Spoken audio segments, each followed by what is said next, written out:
ಜಿತೇಂದ್ರ, ಹೊರಗಡೆ ಯಾರೋ ಬಂದಿದ್ದಾರೆ ನೋಡಪ್ಪ. ಯಾರು?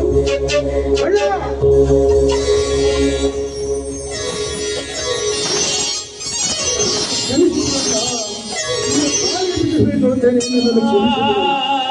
ನಿನ್ನನ್ನು ಅರ್ಥ ಮಾಡಿ ವ್ಯರ್ಥವಾಗಿ ನಿನ್ನನ್ನು ಅಡವಿಗೆ ಅಟ್ಟಿದ ಸ್ವಾಮಿ ನಾನು.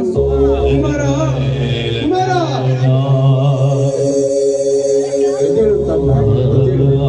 ಈಗಲಾದರೂ ನಿನ್ನ ತಪ್ಪು ನಿನಗೆ ಅರಿವಾಯಿತಲ್ಲ, ಅಷ್ಟೇ ಸಾಕಪ್ಪ.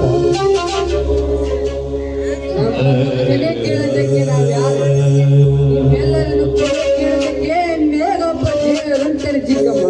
ಈಗ ಚಿಕ್ಕಮ್ಮ ಎಲ್ಲಿ ಹೋಗಿದ್ದಾರೆ? ಚಿಕ್ಕಮ್ಮ ಚಿಕ್ಕಮ್ಮ ಗೌಡರ ಮನೆಯಲ್ಲಿ ಸತ್ತು ಹೋಗಿದ್ದಾಳೆ. ಚಿಕ್ಕಮ್ಮ ಸತ್ತು ಹೋದ ಮೇಲೆ ಮನೆಯಲ್ಲಿ ಯಾರು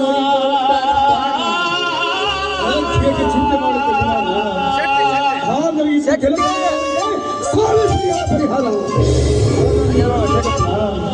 ಆದರೆ ಮತ್ತೊಬ್ಬ ಚಿಕ್ಕಮ್ಮ ಸುವರ್ಣ ಸುವರ್ಣ ಯಾರು ಬಂದಿದ್ದಾರೆ ನೋಡು. ಮಾವ, ನಮ್ಮ ಅಣ್ಣನ ಸೊಕ್ಕನ್ನು ಅಡಗಿಸಿ ನಿಮ್ಮ ತಮ್ಮನ ಮಡದಿಯಾಗಿ ಬಂದಿದ್ದೇನೆ. ನನಗೆ ಆಶೀರ್ವಾದ ಮಾಡಿ. ಆ ದೇವರು ನಿಮ್ಮ ಸುಖವಾಗಿ ಇಟ್ಟಿರಲಿ. ನಿನ್ನ 20 ಎಕರೆ ಆಸ್ತಿಗೋಸ್ಕರ ನಮ್ಮ ಅಣ್ಣನೊಂದಿಗೆ ಅದೆಷ್ಟೋ ಹೋರಾಡಿದ್ದೀಯ. ಆದರೆ ಈಗ ನನ್ನ ಹೆಸರಿನಲ್ಲಿ 160 ಎಕರೆ ಆಸ್ತಿ ಇದೆ. ಆದರೆ ನಿನ್ನ 70 ಎಕರೆ ಆಸ್ತಿನ ನಿನಗೆ ಬಿಟ್ಟು. ಹೌದು ವಿಕ್ರಮ, ನಿನ್ನ ಆಸ್ತಿಯನ್ನು ನಿನ್ನ ಹೆಸರಿಗೆ ಮಾಡಿಕೋಪ್ಪ.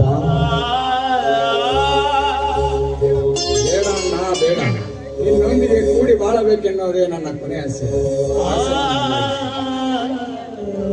ಆಯ್ತು ವಿಕ್ರಮ, ನಿನ್ನಿಷ್ಟದಂತೆ ಆಗಲಿ. ತಾಯಿ ಚಾಮುಂಡೇಶ್ವರಿ, ಇದೇನಮ್ಮ ನಿನ್ನ ನೀನೆ? ಈಗ ಈ ಬಡ ರೈತರ ಮೇಲೆ ಕರುಣೆ ತೋರಿಸಿದೆಯಾ? ನಾವೆಲ್ಲರೂ ಸೇರಿ ನಿನಗೆ ತುಪ್ಪದ ದೀಪವನ್ನು ಹಚ್ಚುತ್ತೇವೆ ತಾಯಿ.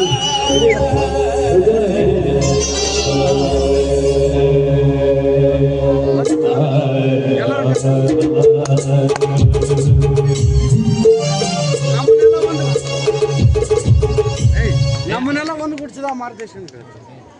ನಮ್ಮನ್ನೆಲ್ಲ ಒಂದುಗೂಡಿಸಿದ ಆ ಮಾತೆಯನ್ನು ನಾವೆಲ್ಲರೂ ಸೇರಿ ತುಪ್ಪದ ದೀಪವನ್ನು ಹಚ್ಚೋಣ ನಡಿಯಪ್ಪ.